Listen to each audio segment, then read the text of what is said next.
Police officers and first responders wear badges to let their communities know they are here to protect and serve. But it comes at a price. Samantha Horwitz and John Salerno work with police departments across the country to bring valuable recovery, insight resources, and workshops. A Badge of Honor TV brings those professionals to you so we can come together and revitalize communities through a better understanding of what's at stake and what's required for repair. So take a load off and turn up your TV. It's about to get real. Hey, welcome to A Badge of Honor TV, powered by the OBBM network, streaming on all your favorite podcast stations and Roku and Apple TVs. This is Mental Health Monday with Sam and John. And we are getting you ready for your week, man, because we know how stressful the weekend can be. And we want to decompress for the rest of the week and get ourselves prepared. How you doing, Sam? Doing great tonight, John. You know, we have got a fantastic show, as we do each week, talking about getting mentally healthy on every Monday. And, you know, it's been a huge wake-up call as watching what's been going on in California. Now, you know, they got fires every year since it seems like the beginning of time, certainly before you and I were born, this happens, right? But what has been highlighted is the stress and, frankly, the toll that these wildfires are taking on our first responders out there. Police, fire, EMS, everybody is included in this giant melting pot. And the thing that they're really distressed over is the fact that people, the chief of the LA County Fire Department is more focused on DEI than actually like fighting fires. I know you and I have talked about this before. We're sick of it because people die. Okay. The focus is on the wrong thing. We're done with the DEI crap. You guys have a job to do. Thank you, those that are speaking out, those first responders that are speaking out, that are stepping up, that are doing the job that they were called to do, because we've got to get rid of these people. This is a complete 100% failure in leadership.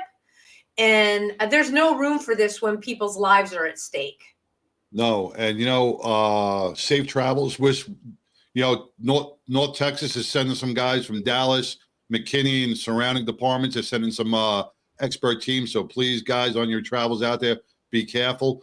You know, one thing, and being a firefighter for 23 years back on Long Island, you know, the one thing, and this DEI assistant chief, whatever she is, the one who's in the head of, said, you know, when people are in a fire, they want to see people that look like you, that come to you and look like you. No, they don't. They don't care what, you know, and I've said this for the longest time. When someone's in need, they don't care who you voted for, what color your skin on, what your sexual and, you know, preference is. They don't care about that. As long as you could save a life, as long as you're there to save a life. You know, it doesn't matter if you're white, black, brown, Asian, it doesn't matter. Why are we bringing life-saving rescue into DEI? It's got nothing to do with it, you know? And that really hit something with me, because our firefighters, our police officers go running into buildings each and every day. They never turn around and go, well, is that a transgender family that lives there? Or is that a black family or a white family? Or are they Republican or Democrat? They don't do that, you know? And for her to come out and say that on TV, I thought was very disheartening. It was disgusting. You say disheartening. Every first responder out there. Yeah, you say disheartening. I say disgusting, and it is a slap in the face to every first responder who is out there putting their lives on the line. And you know what? Our guest tonight, he put his I'll say his life's work and his background in a wonderful book, and we'll get to the book in a little bit. But Doug has seen a lot because he's done a lot, and his heart for service continues now. And let's bring him on to the stage here. Doug White, welcome to A Badge of Honor TV. Good evening, Sam and John. How are y'all tonight? Welcome, Doug. Welcome, Good, thank you. welcome. Well, please tell everybody watching and listening on their favorite podcast app, because yes, we are a Badge of Honor TV, but we are still coming to you on your favorite podcast app. Just tell everybody about your background. Well, my name is Doug White. I was raised in Central Florida. I enlisted in the Air Force way back before the turn of the century in 1993. Served my 4 years of active duty in the Air Force in Western Washington. And when I got out, I came back home and got into the active reserve and was assigned here at MacDill Air Force Base at Special Operations Command. While I was doing my duty there, I decided that plan A was to come back home and work for the Hillsborough County Sheriff's Office. So I applied, I went through the training and became a deputy for Hillsborough County. Let's see, 25 years to the day at the sheriff's office. We were very, very busy, and I did everything that I wanted to do. I was in field training, was in the training division. I was on the bomb squad for just about 7 years, and started climbing through the ranks. And I was a corporal in patrol, a sergeant in the Homeland Security Division, and a lieutenant back out in patrol where I ran a platoon on the night shift. My career, I valued my career. I valued every moment of it. It was wonderful. I learned so many things, and were it not for each of those lessons, my story would be very different here today. But traveling back in time, while I was working for the sheriff's office, I was still an active reservist in the Air Force, and I served a total of 14 and a half years, just shy of 15. And on 9/11, I was recalled to active duty for 37 months and 18 days. So I went back out to the command and got to support the SOF or the Special Operations Forces enterprise for 3 years there, and until I came back to the sheriff's office in late 04 and got right back to the business of being a sheriff's deputy. So I retired in July of 23, and it's been quite the experience since then.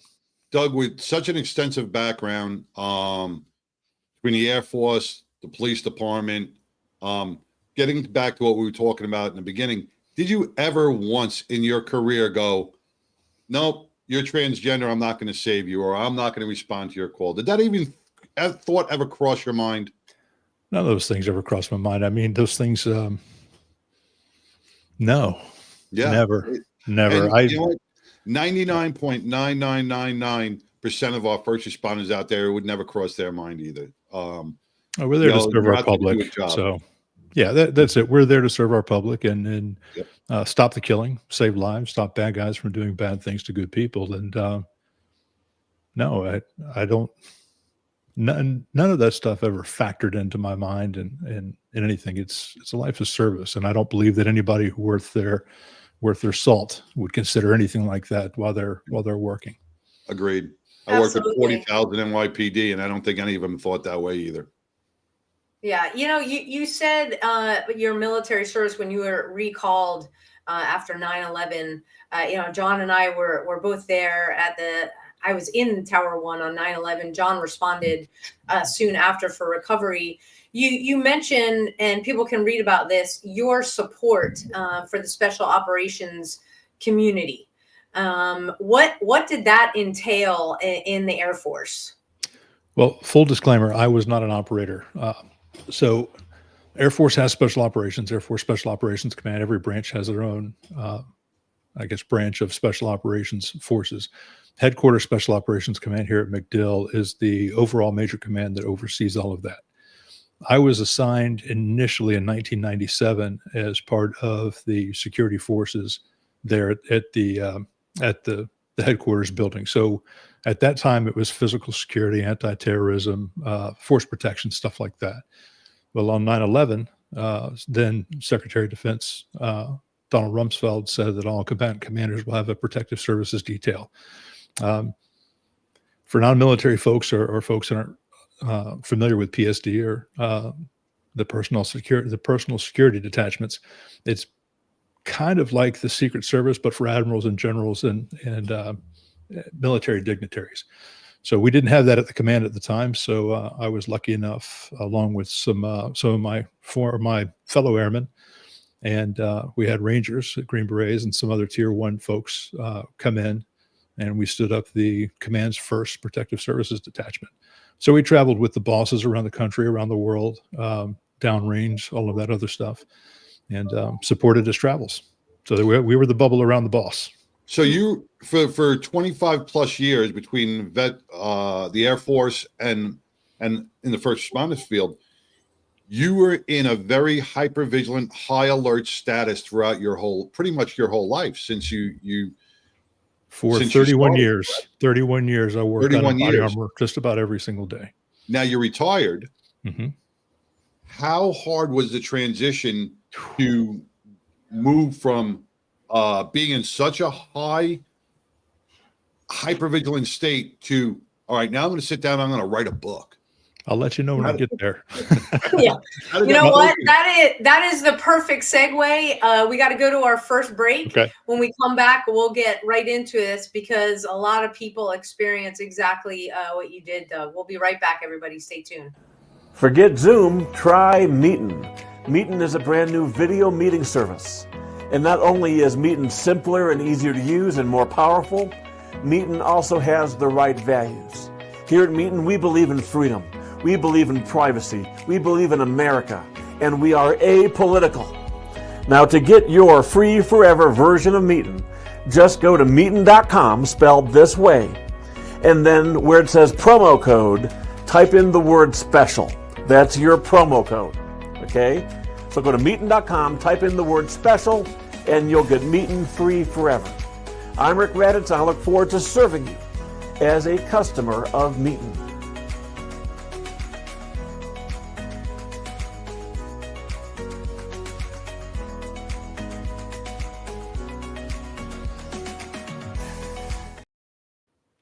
Hey, welcome back to A Badge of Honor TV with John and Sam and our very special guest, Doug White, U.S. Army, U.S. Air Force veteran, deputy sheriff, and, 31 years of really providing life-saving efforts for not only your community that you served as a law enforcement officer, but for the United States of America. So we all owe you a great debt of gratitude, Doug. And we talk about post-traumatic stress. You were at 9/11 and you were there for a long time. The things you saw, the things you had to deal with on a daily basis. You sat back after retirement after 31 years and said, hey, I'm going to write a book. Now, most first responders have a hard time even focusing, sitting down and focusing. What was your key thing that really got you to get down to a pen and paper or a computer? Well, I had quite a lengthy off ramp when I first left the command and came back to the sheriff's office in 2004. I left my team, my tribe, my detail, and losing my teammates or leaving my teammates was a hard thing. But I transitioned into a paramilitary organization when I went back to the office, but it was different. And then, of course, moving forward, another 19 years before I retired from the sheriff's office, leaving that tribe kind of leaves a hole. I mean, you're this thing for 31 years and you wake up one day and you're not that thing anymore. So we have the constellation of injuries and illness that we will all experience. The PTS, sleeplessness, sleep disturbances, testosterone issues, hormonal imbalance, all of the things that come along with that. So while I was trying to unravel my the physical things that inevitably happen to us throughout a life of service, I was trying to sort out the mental stuff too. And I will be the first one to tell you that journaling, I was dismissive of its value, and I was self-deprecating in my response to it. And that people would say you should journal, and I said that doesn't work. I'm too lazy to journal. So I'm dismissing that and dismissing myself at the same time. But when I finally retired in July of 23, I did not know what I wanted to do when I grew up. I was 49 years old and I never had to work again. So what is that? So scary. Yeah, not really. I mean, it was kind of awesome, but still scary. What are you going to do? I mean, I've, full bore for 31 years. It's time to find something. I still have a lot of value. And but I wanted to sort things out. So I started journaling, and I found that the blank screen on my laptop didn't judge me. There was no ego. And of course, before I got to that point, there was reading, a lot of podcasts, a lot of positive influences that I was bringing in. I was uh, very selective in the things that I brought in, the people that I allowed in my circle, and the things that were filling me. Um, but I started typing, and I put words to feelings and things that I had never put words or feelings to, things that had bothered me that I never knew um, were, there was not even a shadow of those things. And here they are, full of life. And, one day I sat down with a cup of coffee when everybody went to school and work. And next thing I know, the coffee's gone, the garage door is opening, and I'm put down 10,000 words in a day. Yeah, it was pouring out of me.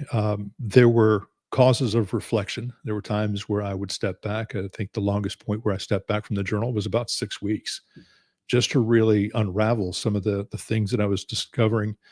Um, and there came a point when I was 77,000 words into this, and this was just February of 24, and that's just over a 300-page, paperback book, and it was just feelings. So I put that aside. Well, let me just Yeah, you were doing the journaling, because I know, like you said, journaling gets dismissed a lot, and it is a huge healing tool for so many. What kind of emotions came out while you were at the timer? Because I want to bring our audience into what you felt. Is that okay? Oh yeah. Oh. I mean, it's all there. I mean, there's I want to let 200 them know pages. that it was okay to cry in front of and break down as you're writing these words. What were your feelings? How did it come out? I was like sawing my arm off, man. It was just Yeah.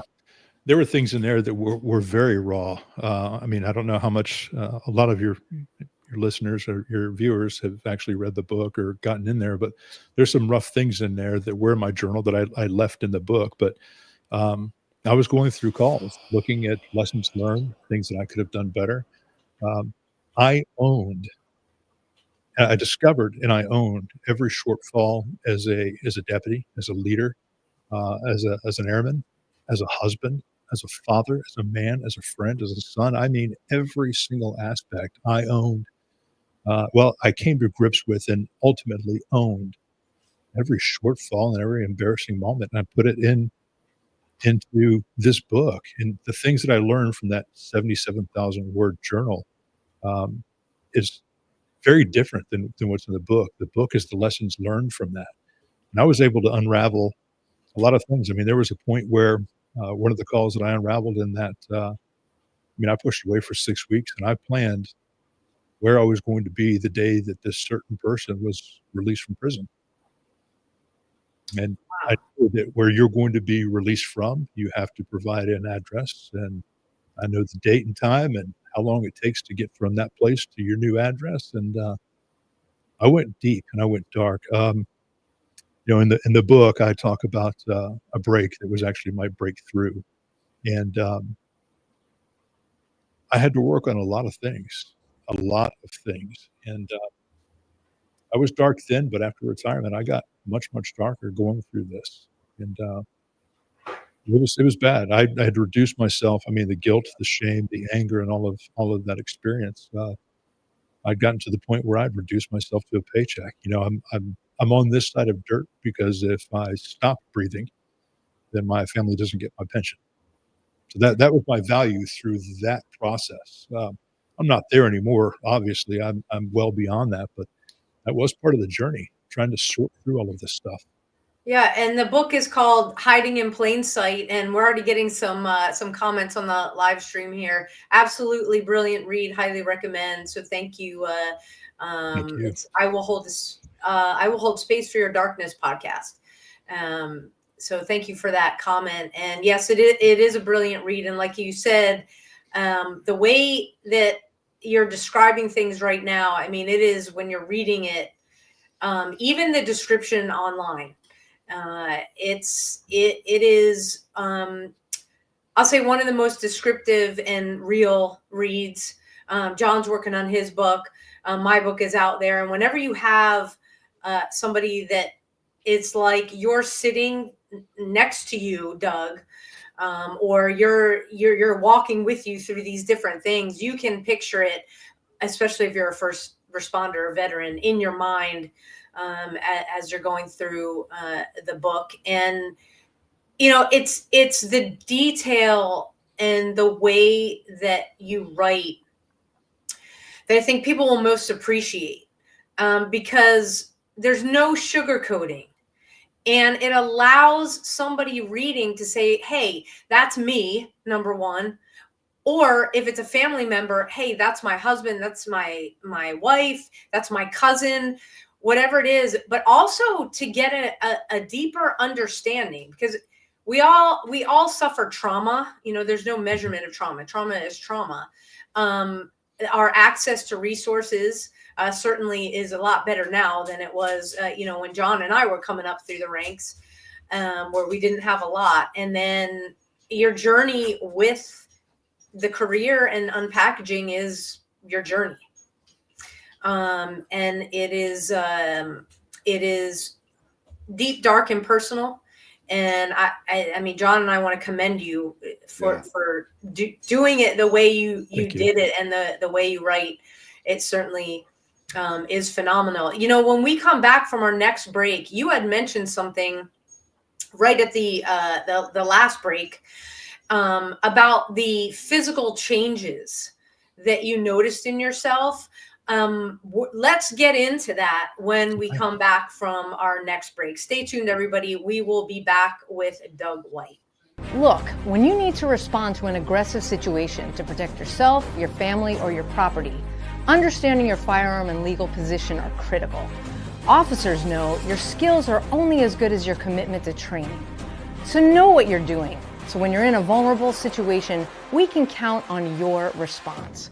Whether you're a beginner or a licensed gun carrier, Carry in Texas offers basic firearms training, Texas permitless carry courses, license to carry, and basic 2A courses so you can understand the responsibilities, situational awareness, and learn the technical skill required when you carry your firearm.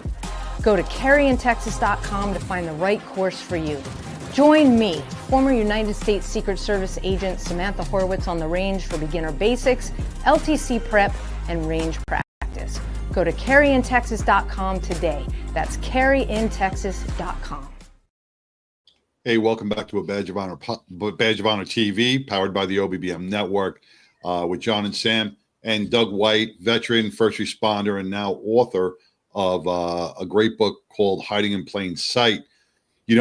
Before we took that break, we were learning some of the things about you, about the journaling and the one thing many people fail on, and I'm glad you stuck through it, Doug, is journaling. The healing through journaling is probably one of the hardest things to do, but once you discover it and you get past that certain point and you get that aha moment, it starts to flow a lot easier. Many people give up because of the distraction, because, oh, this is not working. You have to keep moving forward with what you feel and putting it down. And, once again, this is what happens is you get all your stuff down, and now you can heal others because they're going to relate to what you wrote. There's people out there, there's families and officers and veterans out there that are going to relate and going, wow. Even if it's just one line, they're going to say, I'm not alone. He understands. He gets me. It's the same thing I was going through, and that's where the healing process begins. I agree, John. And one of the biggest things I learned through journaling is when I got done with that first round, I read everything that I had written. And I had written myself, I found out very quickly, and throughout the entire process, I had written myself as a victim or a bystander in my own hero's journey. And one of the bigger things that when I was trying to unravel each and every one of those things was, why am I speaking to myself this way? Nobody would ever, who knows me or has ever worked for me or worked with me, would ever think that. And why am I thinking that? I was a central figure in everything I did. I was never a victim or a bystander, and still not to this day. So there was a lot of unraveling that went into Hiding in Plain Sight. Why do you think you looked, and you know what? You're spot on, because a lot of people do feel that way. Why do you feel like you did that? And what was that change? Do you remember that change, that moment where it changed over, saying, hey, I'm not the victim. When you, I don't want to use profanity, but when you Yes, own, we're on TV. okay, good. When you own your stuff, all of your stuff, every bit of your stuff, the ugly, the stuff that you don't want to admit, you own your shame, your guilt, your imposter syndrome, failures, successes. Once you own every bit of that stuff and you put it out there for everyone else, you become a whole different thing. You become I don't want to say empowered or powerful because that makes it sound a little weird, but Freeing. the freedom that you feel like, it's all there. I've given it to you. I want you to have every bit of me so you can find some of your story in mine, and maybe something that you can grab onto that'll bring you into the light and show you the way forward. And my way forward is not everybody's way forward, but Right. I'm hoping that there's a word, a vignette, a feeling, something in there that somebody can grab a hold to and just say, this is it, and sitting on those lessons learned and the things that I've been able to figure out about myself and sort through this journey and hiding in plain sight, they do me no good. Not sitting inside of me. If I can share this with somebody else, that's the purpose. That's the why. That's the mission. That's So, the service. Yeah, the Yep. continued Yes. service. Absolutely. Well said. Using, Well said. yes, very well said. Using what we've been through to assist others. And I want to talk about the physical changes. You had mentioned when the time came, you're like, hey, I'm retired. This is great. And then it was like, whoa. Can you take people through that? Well, you mean specifically the things that were going on with me, or when I'm retired and now I have all this free time? Yeah, well, with you, but like the hormone changes, Oh, yeah. because we have a physical deterioration because of what we've been through. And if we're yeah. not aware of whether it's aches and pains that we've never felt before, blood sugar issues, the hormones, stuff like that, just so people are aware that, again, it's like, oh, I'm not alone. He had this too. I'm relating. And yeah, then what did you do about him? I will. First, I have to say I'm not a clinician or not a PhD. This has come from a lot of reading and speaking to people. There's a book written by Dr. Chris Free. It's a study that was done in 2020. The book was released in late March of 2024. It's called Operator Syndrome. And it was a study of special operators and the things that were happening to them, both physiologically and emotionally. And what he described and what he found was the allostatic load, or the pressure that we're always under, high operations tempo, shift work, always go, go, go, high emotions, hypervigilance. All of these things, he found that these operators who are basically elite athletes had hormonal imbalances, had sleep issues, were coping with either alcohol or pills or Ambien, all of the bad things. Sleep apnea, when you have obstructive sleep apnea at 33 years old and you're running 6-minute miles, that should not be a thing. Right. I was experiencing all of these things to a lesser degree than to a great degree in late 2019. I didn't have any answers to any of this until I started listening to more and more podcasts. And I actually heard Dr. Kirk Parsley speak about SEAL syndrome and started speaking about some of these things and the importance of sleep, which led me to operator syndrome and Dr. Free's study. Understanding those things, and I finally having a name. And operator syndrome is a bit of a misnomer because, again, I'm not an operator, but he talks about the allostatic load of people who live a life of service. So I was able to pull things out from that, traumatic brain injury. If you're a firefighter, you're going to bang your head on something in a structure fire. If you're a cop, you're going to be in a crash. It's inevitable. You're going to get your bean banged around. I was on the bomb squad for 7 years. I was a breacher. I used to think blast over pressure was cool and rock and roll. Well, not doing math so good. It's not so cool and rock and roll. But, all of those things that we experience, you're carrying a 12 to 18 pound gun belt around your waist for 25 years that's riding on your lower back. You're going to have back issues. You're eating meals out of a box or prepared canned chicken at 3 o'clock in the morning because you're on midnight shifts, and you're going to go to sleep for 3 hours at 7 a.m. These things are going to take a toll on us. And I was experiencing every one of those things. luckily, I found a doctor, and with his help and the information that I was finding, we were able to find a treatment plan. Um, a good, clean diet, paying attention to what you're putting in your body, in your mind, exercise, mindfulness, gratitude, grounding, sunlight. All of these things go into helping us. And, you can do all the journaling in the world, but if you're eating cheeseburgers and Cheetos and sucking down milkshakes or sitting on a couch, your life expectancy is going to be, it's going to be exactly what they say when cops retire and firefighters. Right. You're not going to make it to your late 70s and hanging out with your great grandkids.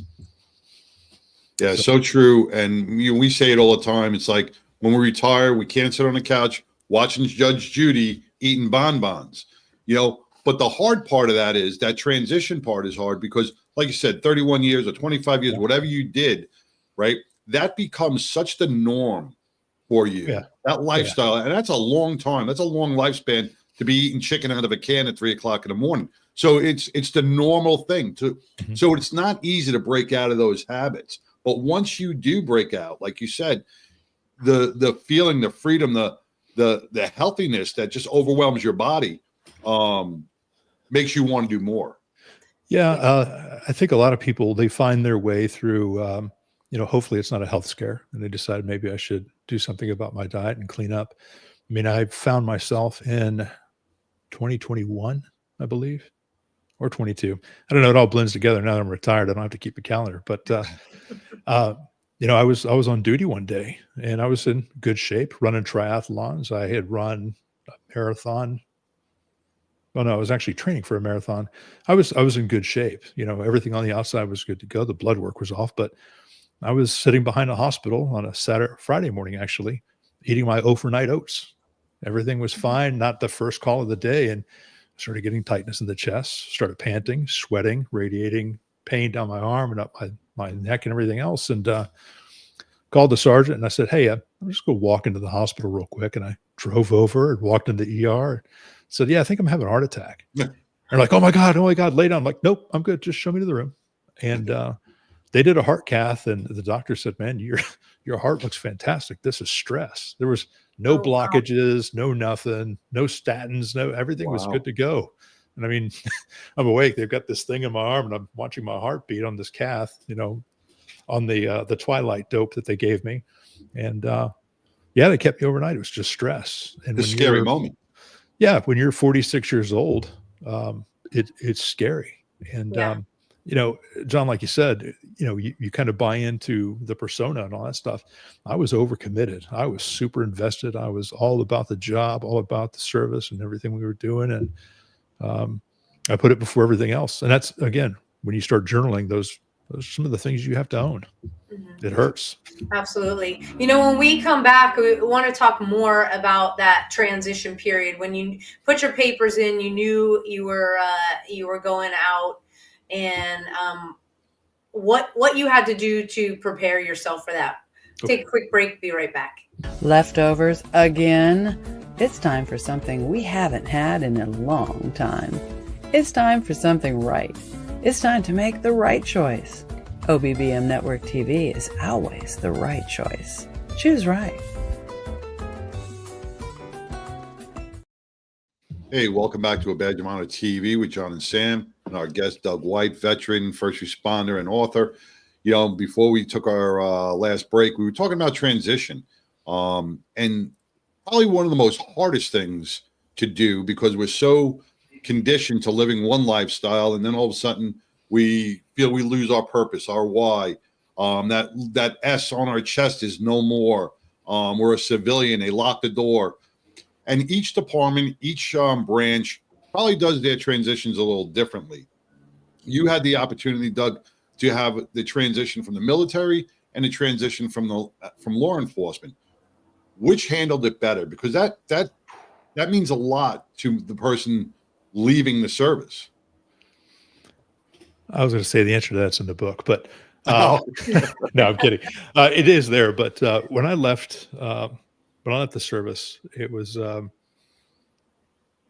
it was very different. I mean, the men that I served with and the women that I served with on my active duty time and reserve time was that was a whole different level. And I'm still in contact with those guys today. In fact, my old boss, I saw him Saturday night before last at a wedding reception, and I hadn't seen him in 20 years. And it was Oh, wow. fantastic.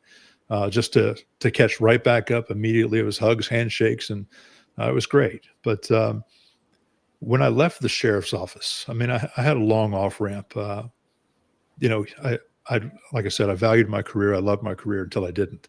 You know, there comes a time where, you know, being a first responder has a shelf life, and I was rapidly approaching that shelf life. And I decided to prepare for the long off ramp. I went back and got my master's degree so I could teach undergrad. Spent a lot of time in front of a classroom, contracted for FEMA and DHS, and taught bombs and bad guys all over the country. And I wanted to teach people about the things that I enjoyed.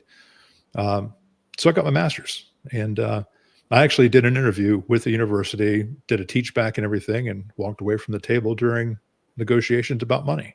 It just wasn't setting me on fire. You know, what did I want to do? That was the $1 million question. What's next? What are you going to do? You can't slow down. Guys like you don't know how to stop. And that was right. I mean, I thought about 10 different things. I wanted to get my MBA, but I don't need an MBA for what I wanted to do because I didn't know what I wanted to do. You know, get my PMP certification for what? You know, I could run a project. I did it for 25 years. So that off ramp was weird because you're trying to adjust to not having a schedule, not being on that roller coaster of hypervigilance and trying to decompress and hypervigilance and decompress.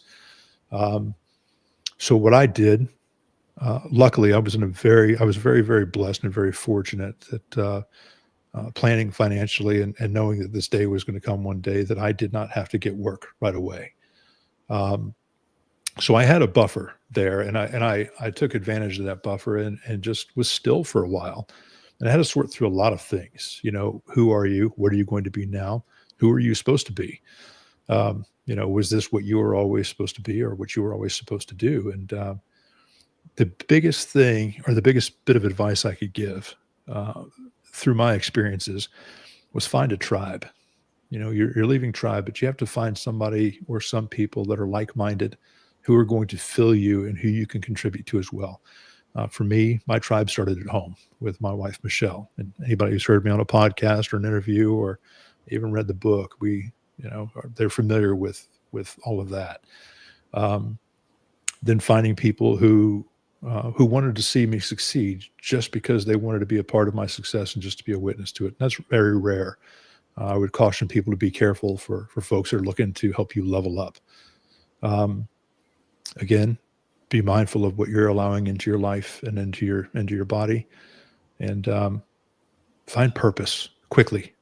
Find purpose, because without purpose, folks like us, we don't last long. We get very bored and can easily find ourselves in a bottle or just sitting around waiting for the reaper. And you have your experience with the time that went by and the purpose was lacking, and thank God. The big man upstairs spoke to you, put in your head, nope, I need to be here, because you, like me, like John, we were there, hands on pistols, and we were spoken to, and it is such a complete honor to share this time with you, and again, the book is it's hiding in plain sight. It is real. It is raw. And God bless your wife, Michelle. And your faith walk as well. You talk a little bit about faith. Mm-hmm. And, before I'm just looking at the clock here. I got a quick question. What determined the name? And I personally can see. That's where I was going. Yes. Oh, okay. We're on the same page. Yeah. What determined the name of the book? Yeah. Well, initially the book was going to be called Tell the Story, and Tell the Story is actually the name of my company and the podcast, and the overall brand, I guess, is the term they use. But Hiding in Plain Sight is exactly what I was doing for the better part of 2 decades. I was high functioning. No one knew anything was wrong. Michelle did. She knew bits and pieces along the way, but to all outward appearances, I was winning in everything I touched. And when I had my troubles at work and I came back and discussed everything with my platoon, they were shocked because they thought I wasn't at work because I'd been promoted to the next rank. So by the book, it's in there. So, just hiding in plain sight, that it came exactly from that. I was out in front of everybody, but nobody knew. And it's the perfect place to hide. Yep. And we wear the mask very well. We do. We really We do. do. Well, there's an old adage, like like animals in the wild, they hide their injuries because, well, if they act like food, they'll become food. So we fear stigma, we fear judgment. We, are our own worst enemies when it comes to that and imposter syndrome. And, sometimes, unfortunately, it takes that pistol in the hand moment to realize that there's a better way to live, and this is not it. And Exactly. you have to step into the light. Exactly. Well, we got to take our last break, and when we come back, I want to ask you to impart one of your lessons learned. Not all of them. Just one of them. Okay. We'll be right back with Doug White. Everybody, stay tuned. Rise and vibe with your new elevated morning ritual. Meet Rise by Frequency. Frequency-charged nutrition. Rise is formulated with a blend of 7 different organic mushrooms, B vitamins, amino acids, and green coffee bean extract. Rise supports brain health, performance, and focus while enhancing mood, mental clarity, and energy. Enjoy the delicious mango lemonade flavor while giving your mind the nutrients it needs. Get charged up with Rise. Fuel your body and mind today.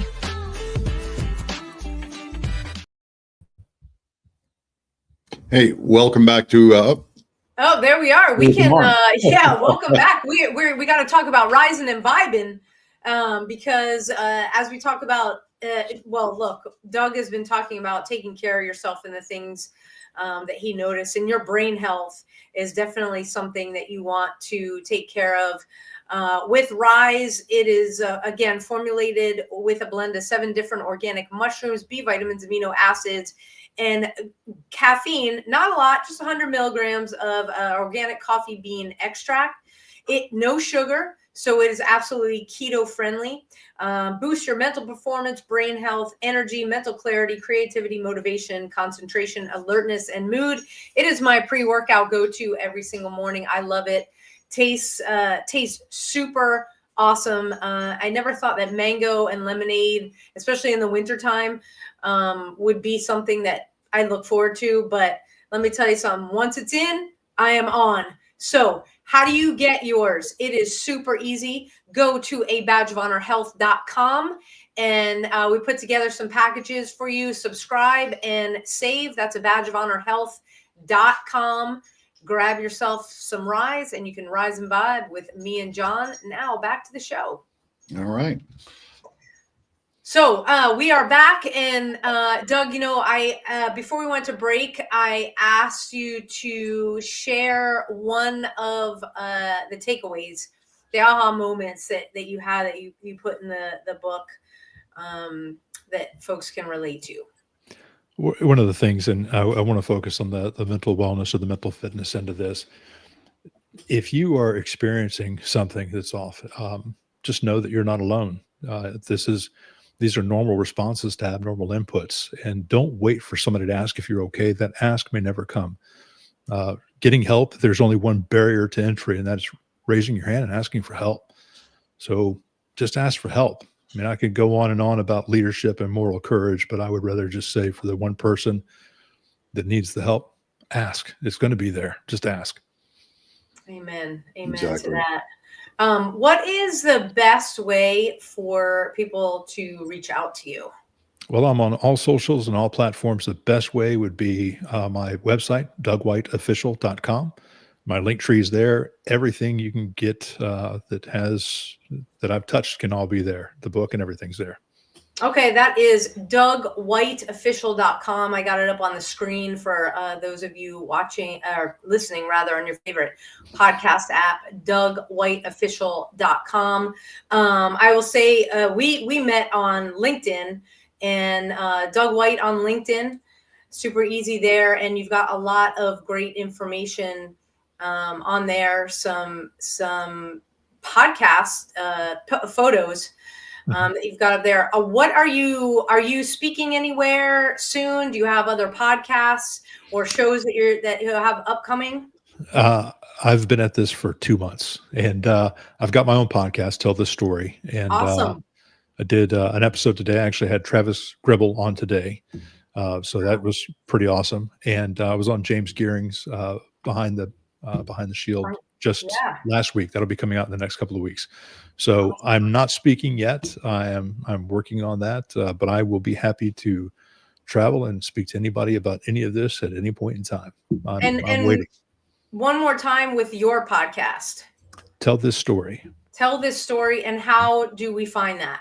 It is, my website is there, but you can also find it on Apple, Amazon, Spotify. I got my YouTube channel and iHeartRadio. Very, very cool. And what is it? Is it focused obviously on stories? Are you focused on a particular topic in that, or is it just people coming on? And it's a first responder, veteran, and their families. I think one of the things that we're missing here is including the families in these conversations. They talk a lot about culturally competent counselors. My culturally competent counselor sits 18 inches from me on the couch and has been sleeping with me for 25 years. So including our spouses in this and our families in this is an integral part of us moving forward for all of our communities and for all branches. So I have responders on there. I have veterans. I have PhDs, clinicians, people in this space and people not in this space. So I have a segment that we do on bonus episodes, a guy that's still working, but he's a tribe of one outside of my house, and we talk about leadership and stuff like that. hey, and what do you say to somebody, you talk about family, what do you say to the first responders out there that are like, I don't want to bring my work home and share? The people that stand beside us, and I get emotional when I talk about this, so I do apologize. And I know I'm looking away from the camera, but my book starts off with my opinion that the people who bind themselves to us and stand at an altar with us, who love us, are actively looking for ways to help us and be a part of our lives. They're bound to us and they're bound to our service. There is no one on this planet who deserves an opportunity more to be that person for us than our spouses and our partners. So get over yourself, communicate with your partners and your spouses, let them know what it is you're going through. And I'm not saying come in and do a trauma dump. Give yourself time to decompress, but communicate. Just communicate, be open with each other and allow them in. They're not going to judge you. They're looking for ways to help you. And like John always says, this thing called social media, if it's a really bad night, it's probably made the news already. Yeah, so that your spouse probably knows about it before anybody else. Exactly. I was in an officer involved shooting years and years ago, and my sergeant asked me if I needed to call anybody. I was like, no, I'm good to go. And I realized my wife at the time, Michelle, and my very small children were going to be driving by the end of that street any minute because it's just outside of my neighborhood. I was like, maybe I should give her a call and let her know why there's crime scene and helicopters and what's going on. And I'm standing in the street. Yeah. So social media wasn't really a thing then. I think may have been MySpace, but yeah.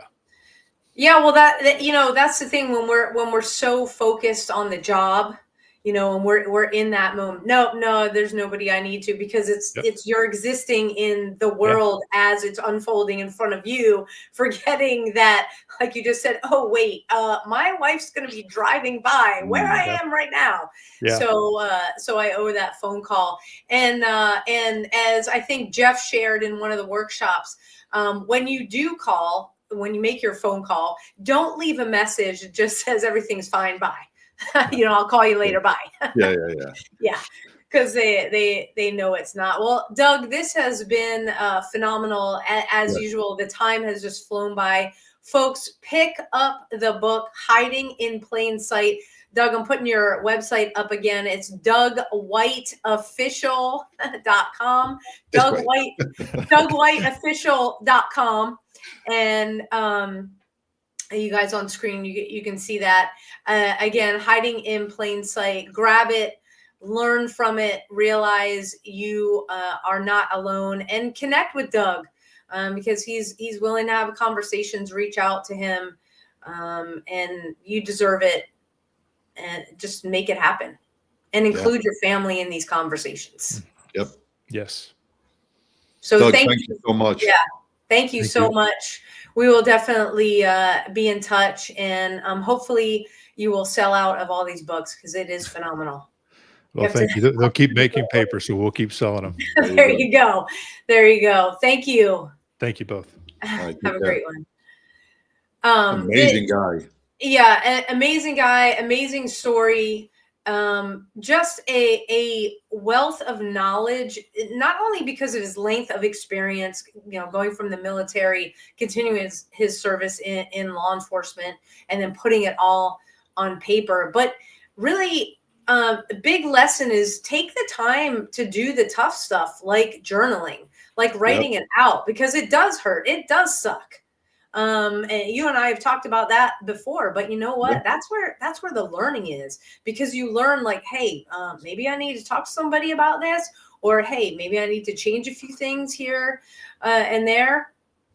And when you journal, it doesn't have to be in a writing form. Just throw up on the just paper. type on a screen. Yeah, that's what I mean.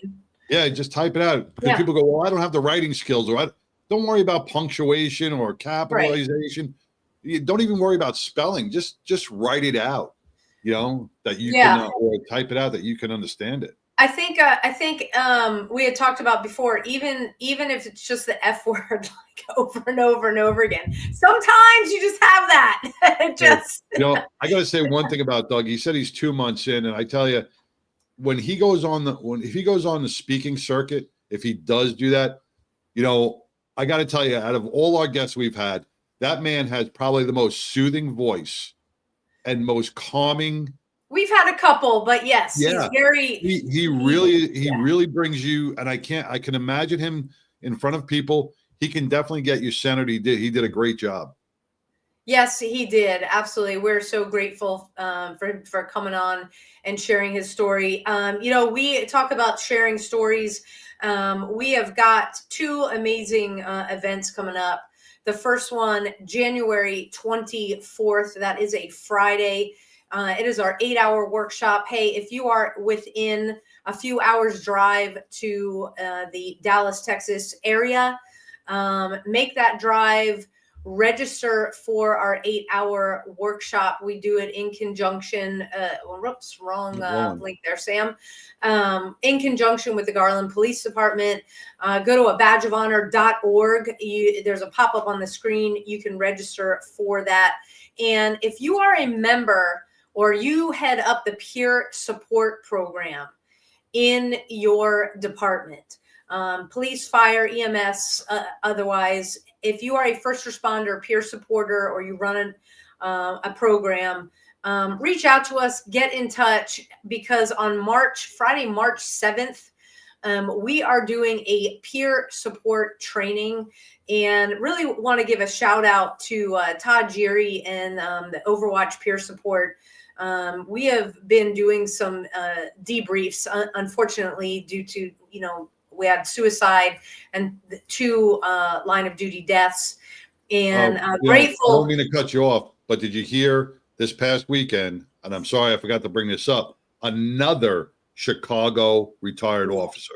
Yeah, this weekend. It just continues, but they brought us in, and the practitioner that we have on staff, who volunteers his time with us, John Edmondson, he is absolutely phenomenal at what he does, and was so incredibly helpful, because it's not your normal debrief, and got a lot of great feedback. So we are bringing that. It's a 4-hour free training for those of you involved in peer support.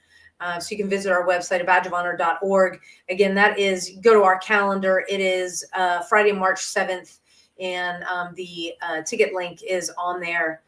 So grab that now. Again, huge thanks again to our guest tonight, Doug White, to all of our first responders out there. Thank you for what you do, keeping our community safe.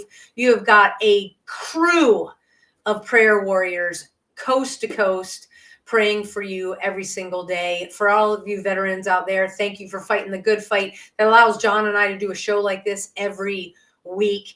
And for all of our active duty personnel spread out across the globe, they continue to leave every single day. There's so much stuff going on that is not being talked about in mainstream media these days. We have your safety in mind as well. God bless you, and thank you for keeping our shores safe. John, take us home. To all the firefighters, first responders, military personnel that are headed now to California, our thoughts and prayers are with you. Stay safe. Keep the battle going. You guys are doing an amazing job. You're saving lives. God bless.